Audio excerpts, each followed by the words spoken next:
જંબુસર તાલુકાના ડાભા ગામની પ્રાથમિક શાળામાં શાળા પ્રવેશ ઉત્સવ કાર્યક્રમનું આયોજન કરવામાં આવ્યું હતું, જેમાં બાલવાટિકા અને ધોરણ 1માં 50 જેટલા વિદ્યાર્થીઓને પ્રવેશ આપી શૈક્ષણિક કીટનું વિતરણ કરવામાં આવ્યું છે. ઓએનજીસીના સહયોગથી શાળાના 365 વિદ્યાર્થીઓને અંદાજે 12 લાખની શૈક્ષણિક કીટ આપવામાં આવી હતી. આ પ્રસંગે ગામના સરપંચ શબ્બીર આલમને શાળાના વિકાસમાં સહયોગ થવા બદલ પ્રમાણપત્ર આપી સન્માનિત કરવામાં આવ્યા હતા. કાર્યક્રમમાં વેડજ પીઆઈ મહેશ ધોડિયા, જિલ્લા પંચાયત દંડક મહેશભાઈ રાઠોડ, શિક્ષણ વિભાગના અધિકારીઓ, શાળા પરિવાર, વાલીઓ અને ગ્રામજનો મોટી સંખ્યામાં ઉપસ્થિત રહ્યા હતા. 2025-26 દરમિયાન અત્રે ઉપસ્થિત જિલ્લા પંચાયતના દંડક હાર્દિકભાઈ, વિશાલભાઈ, રફીકભાઈ, શબ્બીરભાઈ, નજીરભાઈ તેમજ અન્ય આમંત્રિત ગ્રામજનો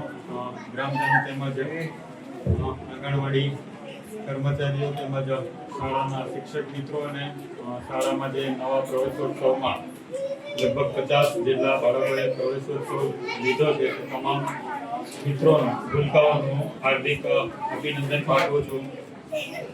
શિક્ષણ એ આપણા જીવનનો મહત્વનો મૂલ્ય છે. આપણે જ્યારે જન્મ લઈએ છીએ ત્યારથી સૌથી પ્રથમ ગુરુ આપણા મા બાપ હોય છે અને ત્યારબાદ જે આપણા જીવનનો મહત્વના મૂલ્યોનું જતન કરનાર એ આપણા શિક્ષકો હોય છે.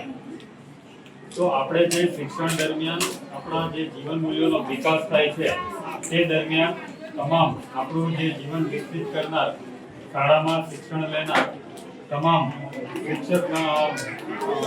ભૂલકાઓને એટલી વિનંતી કરી તેમના મા બાપોને એટલી વિનંતી છે કે આપણા જે બાળકો ભણે છે તેમને ના 1 થી 5 સુધી ભણાવીએ કે 1 થી 8 સુધી ભણાવીએ, પણ એમનો વિકાસ થાય, ટોટલી માર્ગદર્શન મેળવીને આગળ કોલેજ સુધી ભણે, કોલેજથી આગળ નાની ભણીને કોમ્પિટિટિવ એક્ઝામમાં તૈયારીઓ કરે, આગળ ભણીને કોઈક પોતાનો વિકાસ કરે, ગામનું નામ રોશન કરે. તો આપણે એટલી જ આગ્રહ રાખીએ કે તમામ જે બાળકો છે તો એમને આગળ આપણું પોતાનું ફરજના ભાગરૂપે એમને આગળ વધારવાનો પ્રયત્ન કરીએ અને એમાં સાથ સહકાર શાળાના શિક્ષકો તેમજ આપણા પોતાના બાળકોને બી એટલું જ પ્રોત્સાહન માર્ગદર્શન આપીએ.